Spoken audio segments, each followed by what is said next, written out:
semuanya, apa kabar? Kali ini aku bakal bahas tentang hakikat pertuturan. Nah, sebelum masuk ke materi, aku mau perkenalan dulu nih. Perkenalkan, nama aku Angela Octavia. Aku salah satu mahasiswa dari program studi Tadris Bahasa Indonesia, Fakultas Tarbiyah dan Tadris, Universitas Islam Negeri Fatmawati Soekarno Bengkulu. Nah, video ini aku buat memenuhi tugas dari mata kuliah pragmatik yang diampu oleh Ibu Dina Putri Juni Astuti MPD. Oke, tanpa lama-lama, ayo kita mulai ke materinya. Oke, yang pertama kita bakal bahas tentang pertuturan. Pertuturan itu apa sih? Nah, pertuturan ini juga sering disebut dengan tindak tutur. Nah, tindak tutur atau pertuturan adalah seluruh komponen bahasa dan non-bahasa yang meliputi perbuatan bahasa yang utuh yang menyangkut peserta di dalam percakapan, bentuk penyampaian amanat, topik, dan konteks amanat tersebut. Tindak tutur adalah sebuah teori yang mengkaji makna bahasa yang didasarkan pada hubungan tuturan dengan tindakan yang dilakukan oleh penutur kepada mitra tuturnya dalam berkomunikasi. Nah, artinya tuturan baru bermakna jika direalisasikan dalam tindakan komunikasi nyata. Selanjutnya kita bakal bahas tentang jenis-jenis dari pertuturan. Nah, jenis-jenis dari pertuturan yang paling utama itu ada 3, teman-teman. Nah, yang pertama itu ada tindak tutur lokusi, yang kedua ada tindak tutur ilokusi, dan yang ketiga ada tindak tutur perlokusi. Nah, di sini aku bakal jelasin satu-satu ya, teman-teman. Untuk tindak tutur lokusi atau locutionary act merupakan tindak yang menyatakan sesuatu. Oleh karena itu, tindak lokusi dapat juga disebut sebagai the act of saying something. Jadi, sama sekali tidak ada maksud lain yang berada di luar maksud yang disampaikan di dalam tuturan itu, yakni tindak menyatakan atau mengatakan sesuatu. Jadi, kalau katakan saja ada seorang mahasiswa yang mengatakan bahwa mata kuliah pragmatik itu tidak mudah.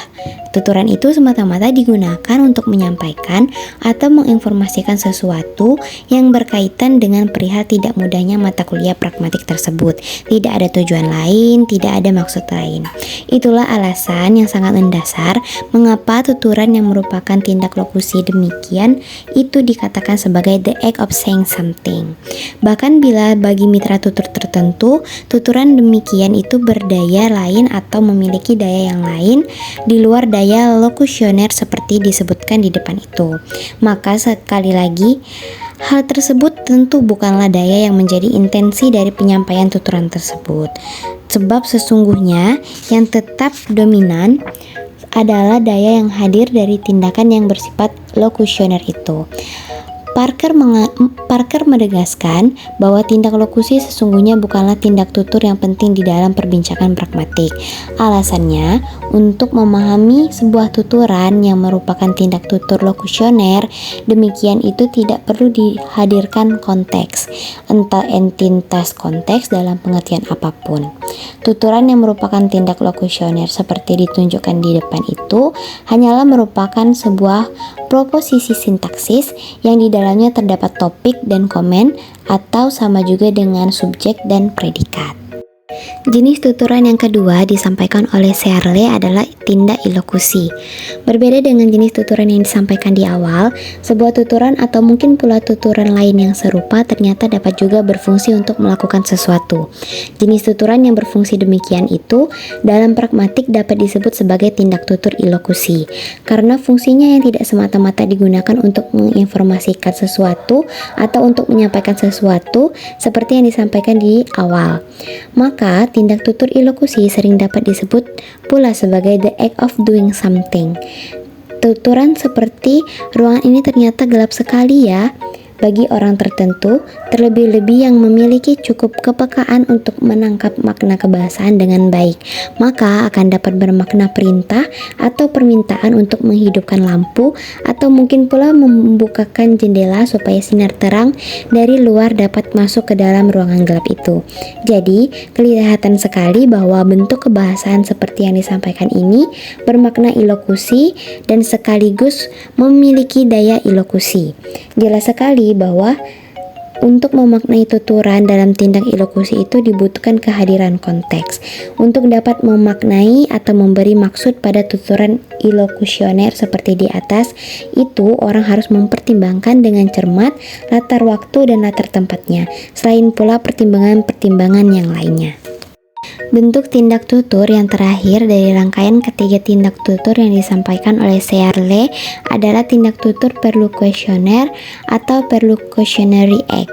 Kalau di bagian terdahulu secara berturut-turut telah disampaikan dari tindakan tutur yang berfungsi untuk menginformasikan sesuatu dan melakukan sesuatu, atau dengan perkataan lain dari tindak elokusi menuju tindak ilokusi, maka yang terakhir kali harus disebutkan ini adalah tindak tutur perlokusi, yang maknanya adalah tindakan yang mempengaruhi mitra tutur atau pihak lain untuk melakukan sesuatu. Dengan perkataan lain, di dalam tindak perlokusi itu terdapat daya pengaruh atau perlocutioner force atau efek, baik yang dihadirkan secara sengaja maupun tidak sengaja oleh penuturnya. Oleh karena itu, tindak tutur perlocutioner yang demikian itu sering disebut juga sebagai the act of affecting someone.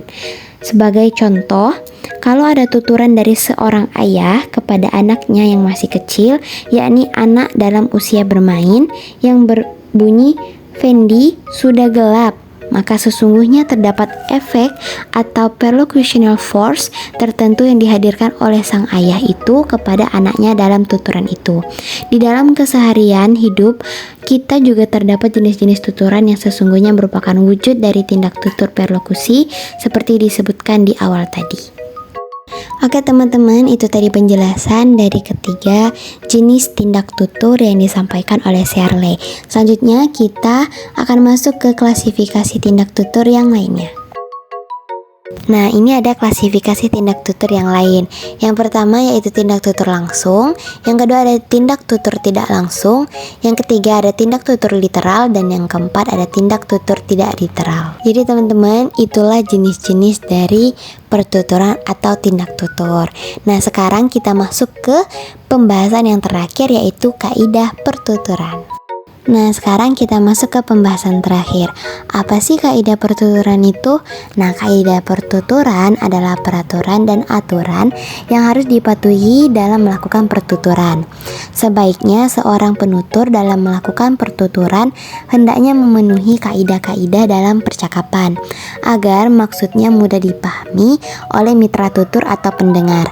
Kaidah ejaan bahasa Indonesia adalah keseluruhan peraturan dalam melambangkan bunyi-bunyi ujaran, menempatkan tanda-tanda baca, memotong suku kata, dan menghubungkan kata-kata agar tercapai keteraturan dan keseragaman bentuk dalam penulisan bahasa Indonesia. Kaidah pertuturan ini bertujuan untuk memudahkan komunikasi dan mencegah kekurangan atau kekeliruan dalam pertukaran informasi. Nah, di sini aku bakal kasih contoh kaidah pertuturan, yaitu yang pertama, memahami dan menggunakan kata-kata yang tepat dan benar sesuai dengan situasi dan kebutuhan. Yang kedua, menggunakan kata-kata yang jelas, ringkas, dan mudah dipahami. Yang ketiga, mempertahankan kesetiaan, etika, dan keadilan dalam pertukaran informasi. Yang keempat, memahami dan menggunakan kaidah-kaidah dalam percakapan seperti kaidah bahasa, kaidah tata bahasa, dan kaidah kesehatan. Nah, itu contoh-contoh dari kaidah pertuturan. Nah, kaidah pertuturan ini merupakan pedoman yang penting dalam melakukan pertukaran informasi yang efektif dan efisien. Oke teman-teman, sekian pembahasan kita kali ini tentang hakikat pertuturan. Tadi kita membahas tentang pengertian pertuturan, jenis-jenis pertuturan, klasifikasi yang lainnya, terus juga sudah membahas tentang kaidah dari pertuturan. Nah, semoga apa yang saya sampaikan bisa bermanfaat dan bisa dipahami oleh teman-teman semuanya. Dan terima kasih sudah nonton. Bye.